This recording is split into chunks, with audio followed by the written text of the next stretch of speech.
Today, we meet not as competitors on the campaign trail, but as custodians of one institution upon which the health of our democracy largely depends.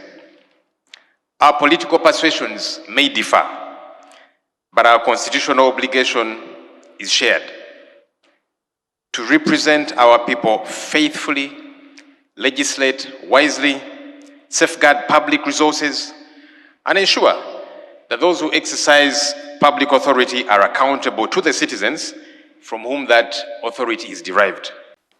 The office of the leader of the opposition draws its authority and mandate from Article 82A of the Constitution, reinforced by the Administration of Parliament Act and given practical effect through our rules of procedure.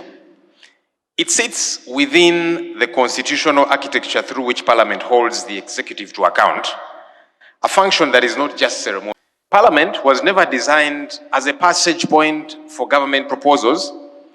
It exists to interrogate policy before it becomes law, to scrutinize proposals. It exists to ensure that expenditure is scrutinized before it is authorized, and to demand accountability after public resources have been spent. Where scrutiny is treated as obstruction, where disagreement is read as disloyalty, and where alternative ideas are dismissed as inconveniences, Parliament cannot discharge that function. Every mature democracy recognizes the opposition for precisely this reason. A strong opposition is one of the principal safeguards against the abuse of public power. Accountability is an act of fidelity to the people who elected all of us. And history will judge whether we proved worthy of that trust. Let us safeguard the independence of Parliament. The authority of this institution does not rest in its buildings, its procedures, or even its traditions. It rests in the confidence that Ugandans have that their representatives can deliberate and decide freely, guided only by the Constitution, the law, and their conscience. Let us protect the culture of meaningful debate. We shall not always agree, nor should we. Democracy was never designed to eliminate disagreement. It was designed to ensure that disagreement is resolved through reason rather than through intimidation, through persuasion rather than coercion, and through constitutional processes rather than arbitrary power.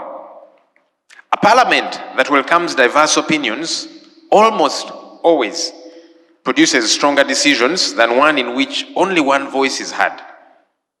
So, even though we sit on different sides of the House, we are not enemies, colleagues. And we should always be open to criticism and divergent views.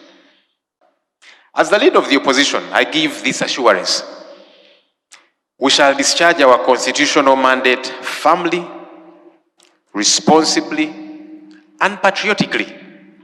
We shall scrutinize legislation with diligence, examine public expenditure with rigor, present alternative proposals with honesty, and hold the executive accountable with fairness.